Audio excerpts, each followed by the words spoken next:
Bismillahirrahmanirrahim. Assalamu alaikum dear viewers. Welcome to another lecture of this series.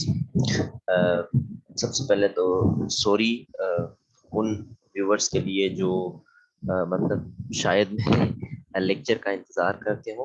Actually कुछ दिनों से जो है वो तबीयत नासाज थी, तो इस वजह से थोड़ा सा डिले हो गया है 3-4 दिन का। इंशाल्लाह आज कुछ बेहतर है, तो इस चीज़ को थोड़ा सा कवर कर लेते हैं।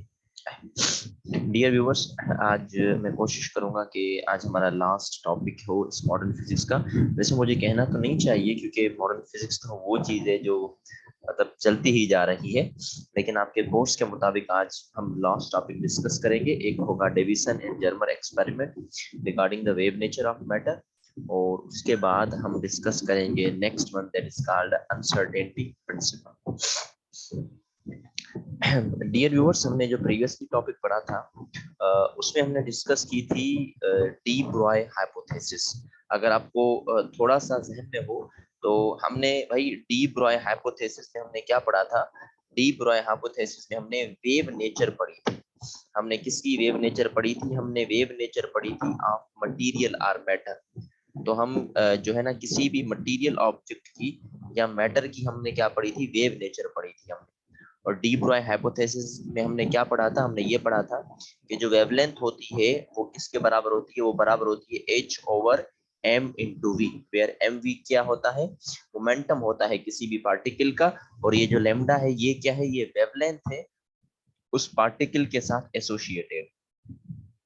तो ये एक सिंपल सा इंट्रोडक्शन था ये किसके बारे में, about the de Broglie hypothesis.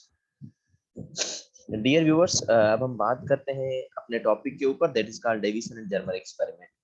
देखिए, डी ब्रॉय ने वेव नेचर ऑफ मैटर के करस्पॉन्डिंग ये इक्वेशन तो दे दी, लेकिन इस इक्वेशन का हमारे पास कोई एक्सपेरिमेंटल एविडेंस नहीं था। तो ये जो एक्सपेरिमेंटल एविडेंस कंप्लीट किया था, ये तकरीबन 1926 की बात है। और 1926 में ये दो साइंटिस्ट थे, Davisson and Germer. I hope that picture is clear to you. जो जिन्होंने इसी चीज को जो है वो एक्सपेरिमेंटली प्रूफ किया था, वेव नेचर ऑफ मैटर को। ये 1926 का टाइम पीरियड था।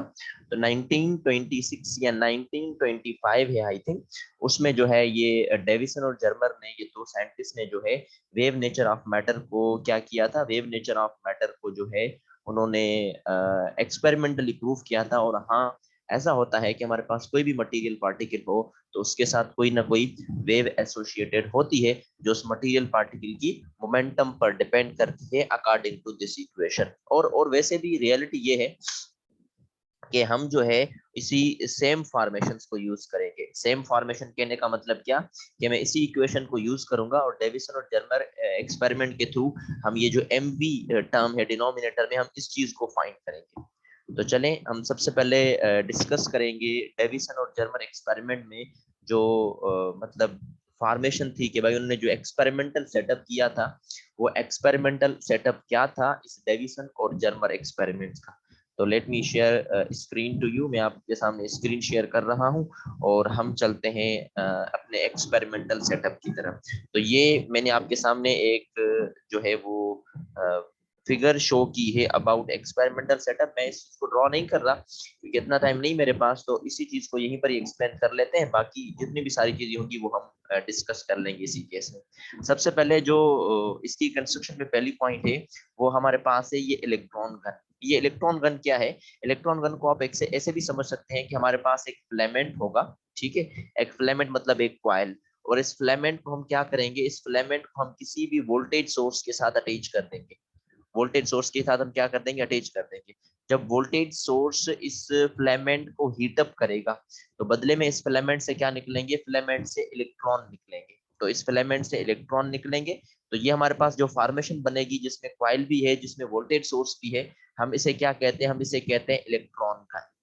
तो ये हमारे पास एक इलेक्ट्रॉन गन होगी जो इलेक्ट्रॉन को बाहर की तरफ निकालेगी।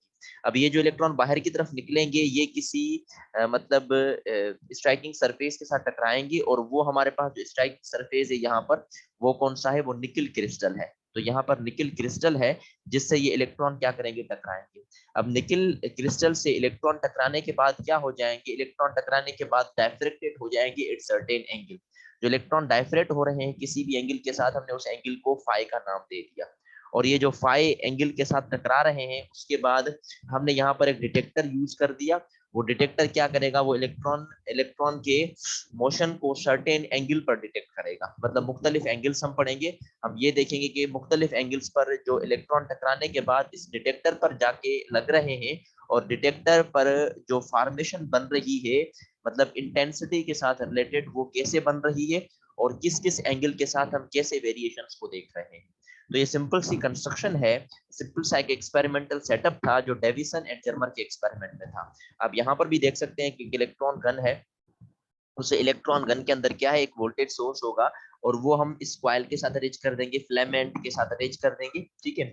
और फिलामेंट से इलेक्ट्रॉन बाहर की तरफ जाएंगे, इलेक्ट्रॉन बाहर की तरफ टकराने के बाद ये निकिल क्रिस्टल है, निकिल क्रिस्टल से टकराने के बाद वो क्या जाएंगे, डिफ्रेक्ट हो जाएंगे। डिफ्रेक्ट होने के बाद वो किसी डिटेक्टर पर टकराएंगे, और डिटेक्टर पर जो है हमें मुख्तलिफ एंगल्स की फॉर्मेशन को देखना पड़ेगा कि हम मुख्तलिफ फॉर्मेशन किस तरीके के साथ देख सकते हैं। अच्छा, यहाँ पर एक चीज कांस्टेंट है जो हम आगे चल के मैथमेटिकल चीजों में भी यूज करेंगे, वो ये कि यहाँ पर जो वोल्टेज सोर्स दिया गया था, वो वोल्टेज सोर्स कितना दिया गया था, वो दिया गया था 54 वोल्टेज। रिमेंबर दिस वन कि हमने जो इलेक्ट्रॉन को एक्सेलरेट करने के लिए जब वो फिलामेंट से निकलेंगे बाहर, तो हमने 54 वोल्टेज अप्लाई किया था, ठीक है। अब यहाँ पर सवाल ये उठता है कि सर 54 वोल्टेज ही क्यों अप्लाई किया, हम इससे ज्यादा भी कर सकते हैं, हम इससे कम भी कर सकते हैं। नो डाउट आप इससे ज्यादा भी कर सकते हैं, आप इससे कम भी कर सकते हैं, लेकिन ये जो इलेक्ट्रॉन की हमें वेव नेचर मिलेगी, फिर हम इसको रिसेंबल करेंगे एक्सरेज की वेवलेंथ के साथ। तो जब हम मुख्तलिफ सेटअप्स देख रहे थे तो 54 वोल्टेज वो था जिसमें इलेक्ट्रॉन की जो वेव है वो एक्सरेज की वेवलेंथ के साथ मैच होगी आगे चल के। ये आगे चल के मैं आपको एक्सप्लेन करके बताऊंगा कि यहाँ पर 54 वोल्टेज का दर हकीकत मतलब क्या है। तो आई होप कि आपको ये पूरा एक्सपेरिमेंटल सेटअप समझ में आ गया होगा कि इस एक्सपेरिमेंटल सेटअप में क्या चीजें होने वाली है। तो चले अब हम बात करते हैं, थोड़ा सा सिंपल सी फार्मेशन के ऊपर चलते हैं, व्हाइट बोर्ड की स्क्रीन के ऊपर, कि वहां पर क्या हमारे पास फार्मेशन बनी थी इस चीज को लेकर। डियर व्यूवर्स, कुछ ऐसी चीजें थी, हमारे पास फार्मेशन कुछ इस तरीके के साथ बनने वाली थी। अब वो ये था कि जब हम इलेक्ट्रॉन को एक्सेलरेट कर रहे थे इस कॉइल के साथ, इस फिलामेंट के साथ, ये फिलामेंट है और यहाँ पर हमने वोल्टेज सोर्स लगा दिया, ये वोल्टेज सोर्स है। तो हमने कितना वोल्टेज दिया, हमने 54 वोल्टेज दिया। तो बदले में ये जो आपको फिलामेंट नजर आ रही है, ये वाली फिलामेंट, ये फिलामेंट क्या होगी, हीटअप होगी। जब ये फिलामेंट हीटअप होगी तो इससे क्या निकलेंगे, इलेक्ट्रॉन की तरफ, इलेक्ट्रॉन बाहर की तरफ निकलेंगे।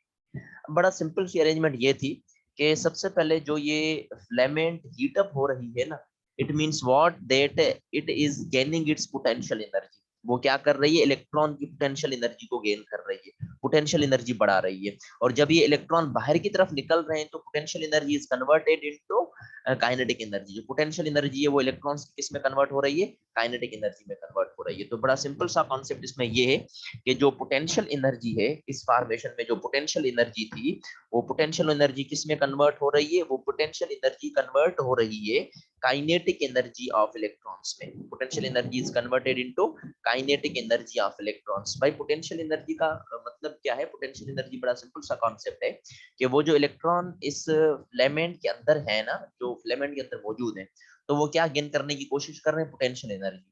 और जैसे ही वो अपने सरफेस से बाहर निकल रहे हैं, फिलामेंट से बाहर निकल रहे हैं, तो उन्होंने जो पोटेंशियल एनर्जी स्टोर की थी अपने पास, उसको किस में कन्वर्ट कर रहे हैं, काइनेटिक एनर्जी में कन्वर्ट कर रहे हैं। तो potential energy is going to be converted into kinetic energy. तो पोटेंशियल एनर्जी काइनेटिक एनर्जी में कन्वर्ट हो रही है, ठीक है। अभी पोटेंशियल एनर्जी की फॉर्मेशन हमें चाहिए, क्योंकि उसी के बाद ही जो है हम काइनेटिक एनर्जी की फॉर्मेशन यूज कर सकते हैं। चले, आई होप कि आपको यहाँ तक समझ में आ गया होगा कि ये पोटेंशियल एनर्जी और काइनेटिक एनर्जी के टर्म्स हम यहाँ पर क्यों यूज कर रहे हैं। अब मैं पोटेंशियल एनर्जी को जो है वो इलेक्ट्रिकल वर्क के हिसाब से मैं थोड़ा सा यहाँ पर डिफाइन करना चाहूंगा, और ये शायद आपने इलेक्ट्रोस्टैटिक्स में पढ़ा भी है। देखिए बड़ी सिंपल सा कॉन्सेप्ट है। आपने जो है इलेक्ट्रोस्टैटिक्स में वर्क की इक्वेशन पढ़ी होगी, ठीक है। ये जो वर्क होता है वो हमारे पास क्या होता है, वो वर्क हमारे पास होता है चार्ज इनटू पोटेंशियल, ठीक है। अब वर्क को मैं पोटेंशियल एनर्जी के टर्म्स में भी लिख सकता हूँ। तो यहाँ पर मैं लिख सकता हूँ कि ये जो पोटेंशियल एनर्जी है ये चार्ज है, और ये चार्ज किस चीज की है, ये है इलेक्ट्रॉन की। तो इलेक्ट्रॉन की charge multiply by the v यानी वोल्टेज जो आप अप्लाई कर रहे हैं।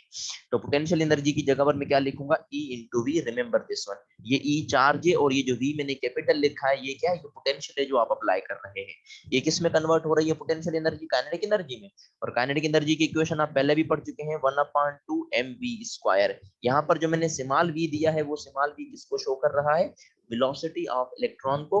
और ये जो m है ये किसको शो कर रहा है, मास ऑफ इलेक्ट्रॉन को। ठीक है, अब according to de Broglie hypothesis मुझे m इंटू वी की वैल्यू चाहिए। ठीक है, तो मैंने क्या करना है, मैंने ये जो 2 डिनोमिनेटर में है ये उस साइड जाएगा तो क्या करेगा, मल्टीप्लाई करेगा।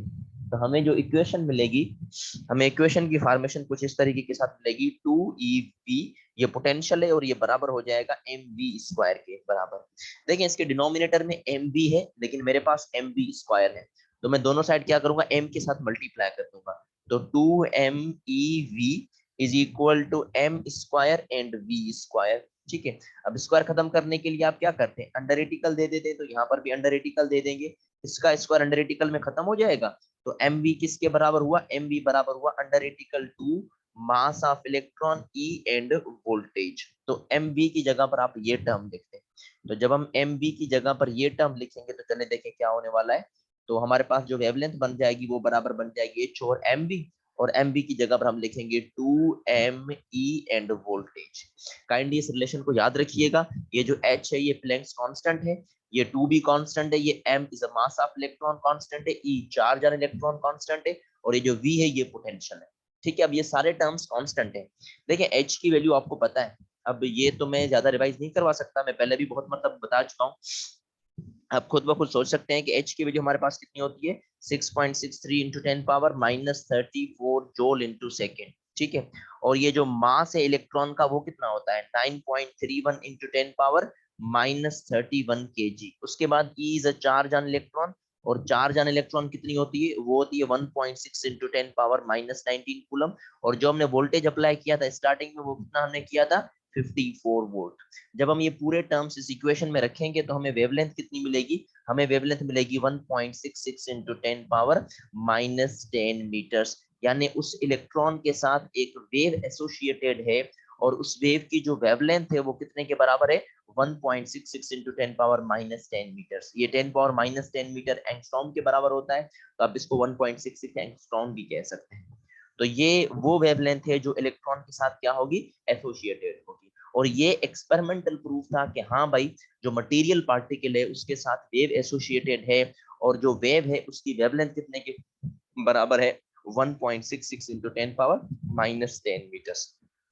अच्छा, हमने तो यहाँ पर इलेक्ट्रॉन की बात की, आप किसी भी पार्टिकल की जो है वो अरेंजमेंट इसी तरीके के साथ निकाल सकते हैं। तो हमारे पास कोई भी अगर क्वांटम पार्टिकल्स हैं, जैसे इलेक्ट्रॉन है, प्रोटॉन है, न्यूट्रॉन है, या हमारे पास जो है वो पॉजिट्रॉन है, जो जितने भी पार्टिकल्स हैं, हम उनकी अरेंजमेंट को ऐसे ही जो है फाइंड कर सकते हैं। तो ये हम इलेक्ट्रॉन की जो है वो वेव नेचर को इस तरीके के साथ डिटरमाइन कर सकते हैं, और ये एक एक्सपेरिमेंटल प्रूफ था जिसे हम डेविसन एंड जर्मर एक्सपेरिमेंट कहते हैं।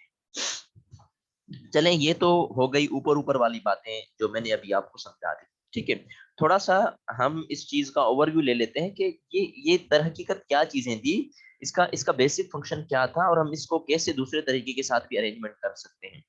अच्छा, अगर आप में से कोई स्क्रीनशॉट लेना चाहे तो इसका स्क्रीनशॉट लेने, I have to erase this one.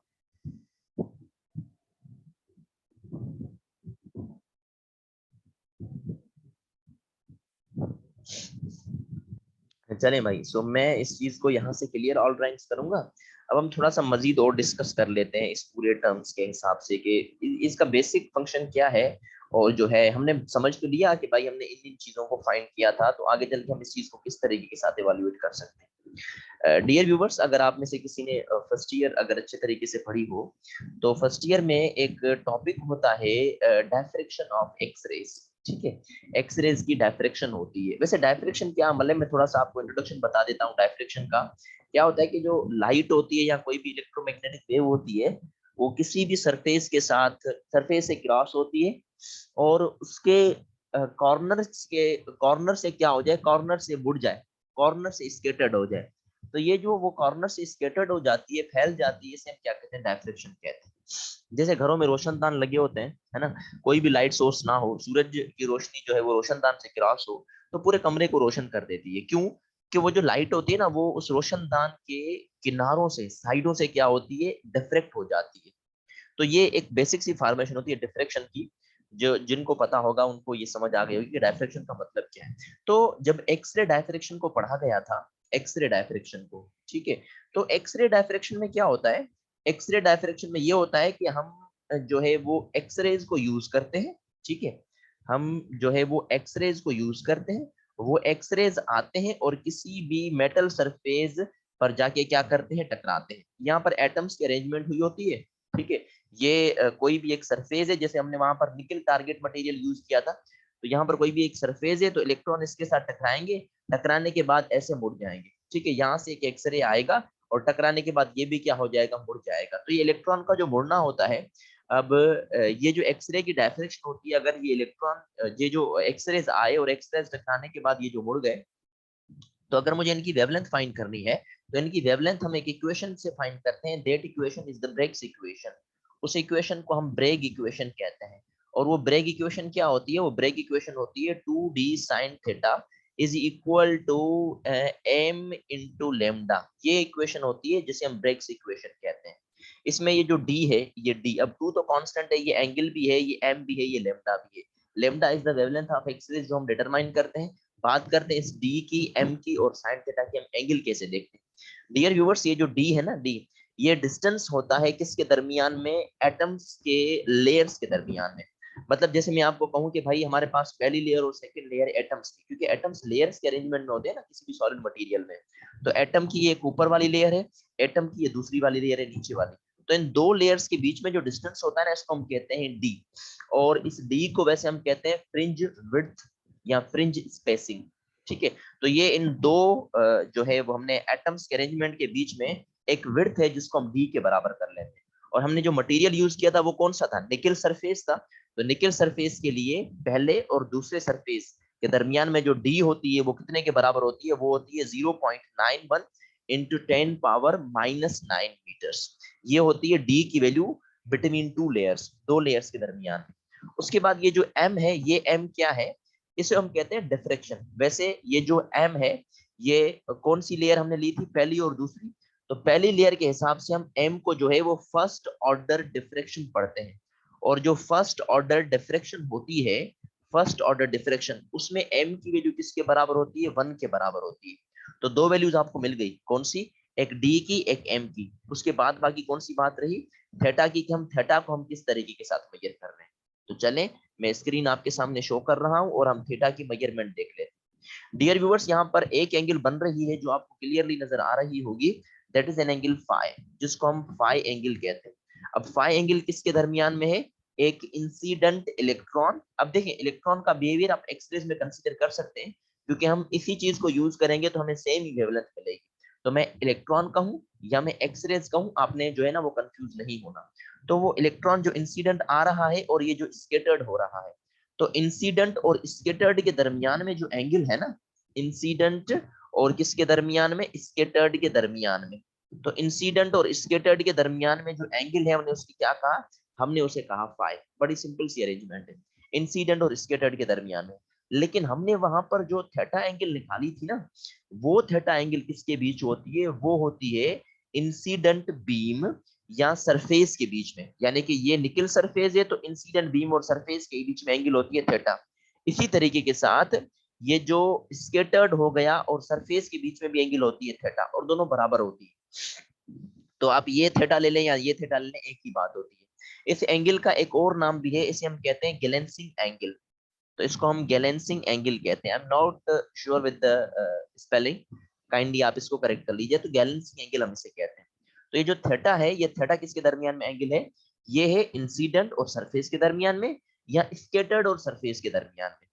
अब जब मुख्तलिफ इंटेंसिटीज देखी गई थी डिटेक्टर्स के दरमियान में, तो डिटेक्टर्स जो मैक्सिमम इंटेंसिटी दिखा रहा था ना, वो कितनी एंगल पर दिखा रहा था, वो दिखा रहा था 50 डिग्रीज पर। यानी 50 डिग्रीज पर वो क्या दिखा रहा था, मैक्सिमम इंटेंसिटी दिखा रहा था 50 डिग्रीज पर। यानी आप इसको ऐसे भी समझ सकते हैं, अगर मैं व्हाइट बोर्ड पर इस चीज को क्लियर करवा लूं, कि इलेक्ट्रॉन जो है वो आ रहे थे और टकरा रहे थे किसी भी सरफेस के साथ, यहाँ पर ये सरफेस है, इलेक्ट्रॉन टकराए और स्कैटर्ड हो गए, तो ये जो एंगल है ना, ये कितने की बन रही थी, 50 डिग्री की बन रही थी, जब हमें मैक्सिमम इंटेंसिटी दिखा रही थी with respect to angle, given angle के हिसाब से। लेकिन मुझे ये एंगल नहीं चाहिए, मुझे चाहिए ये एंगल। तो इस एंगल को हम कैसे मेजर करेंगे, हम टोटल एंगल देखेंगे इस सरफेस की। देखिए सरफेस बिल्कुल कंप्लीटली एक स्मूथ सरफेस है, तो टोटल एंगल कितनी मिलेगी आपको, 180। ठीक है, अब ये 50 में बीच वाली से माइनस कर दूंगा तो 180 माइनस 50 तो कितने बचेंगे, 130। अब 130 कौन सी एंगल है, 130 एक ये वाली एंगल है और एक ये वाली एंगल है, और दोनों मैंने क्या कहा था, सेम है, तो इसको मैं डिवाइड करूंगा 2 के साथ। अब 130 को 2 के साथ डिवाइड करेंगे तो कितनी एंगल मिलेगी, 65 डिग्री की मिलेगी। तो थीटा की वैल्यू आपको मिल गई, और थीटा की वैल्यू हमारे पास कितनी है, थीटा की वैल्यू हमारे पास है 65 डिग्रीज। आई होप कि आपको यहाँ तक समझ में आ गया होगा जो हम जिस एंगल की बात कर रहे थे, कि भाई ये जो एंगल है ये 65 डिग्रीज की है, और ये जो एंगल है ये भी कितने की है, 65 डिग्रीज की है, और उसके बाद ये जो बीच वाली एंगल है ये 50 डिग्री की है। तो 50 65 65 आप तीनों को ऐड करेंगे तो आपका आंसर क्या आएगा, 180 आएगा, और जो सही है। तो मतलब थीटा की वैल्यू हमें क्या मिली, तो हमने जो इक्वेशन यूज की थी 2d sin थीटा, उसमें हम ये सारी वैल्यू पुट करेंगे m इंटू लेमडा के बराबर। तो चलें 2d की वैल्यू कितनी बताई मैंने, 0.91 इंटू 10 पावर -9, और साइन थीटा का मैंने कितनी वैल्यू बताई, साइन 65। तो आप साइन 65 कैलकुलेटर में रखेंगे और ये सारी चीजें सॉल्व करेंगे, तो आपको इसकी जो वेवलेंथ मिलेगी वो कितने के बराबर मिलेगी, वो हमें मिलेगी तकरीबन 1.65 या 1.66 इंटू 10 पावर -10 मीटर्स। यानी कि जब हमने इलेक्ट्रॉन की वेव नेचर को कैलकुलेट किया तब भी यही आ रही थी, और एक्सरेज की वेवलेंथ भी यही है जो हम एक्सरे डायफ्रेक्शन में मालूम करते हैं। तो मतलब सेम ही पैटर्न है जो हम यहाँ पर ऑब्जर्व कर रहे हैं। तो और अच्छा, तो ये बेसिक सी फॉर्मेशन आप यहाँ से देख लें, आप यहाँ इस तरीके के साथ भी देख सकते हैं। ये दोनों फॉर्मेशन आपके बुक में गिवन है, आपको जो मोस्ट इजिएस्ट लगी आप वहां से इन चीजों को पढ़ सकते हैं। एक मोर इंपॉर्टेंट पॉइंट वो कि यहाँ पर जो इलेक्ट्रॉन दिखा रहा था वो डायफ्रेक्शन का पैटर्न दिखा रहा था, और डायफ्रेक्शन जो है वो वेव नेचर को शो करता है, पार्टिकल नेचर को शो नहीं करता। तो इसका मतलब क्या हुआ, इसका मतलब ये हुआ कि electron can behave as a wave. तो इलेक्ट्रॉन जो है वो मटीरियल पार्टिकल था जब हम उसको पढ़ते थे, लेकिन मटेरियल पार्टिकल के अंदर वेव एसोसिएटेड है, और उस वेव की जो वेवलेंथ है वो भी हमें मिल गई इसी तरीके के साथ। आई hope that you got this concept clearly. मैं जो है वो होप सो कर रहा हूँ कि आपको ये चीज समझ में आ गई होगी। लेकिन एज अदर्स मैं आपको पहले भी कहता था, अगर आपको कुछ बात समझ नहीं आई तो काइंडली जो है वो आप कमेंट सेक्शन में पूछ सकते हैं। चलें, अभी आपके साथ नेक्स्ट लेक्चर में मुलाकात होगी, तब तक के लिए अल्लाह हाफिज।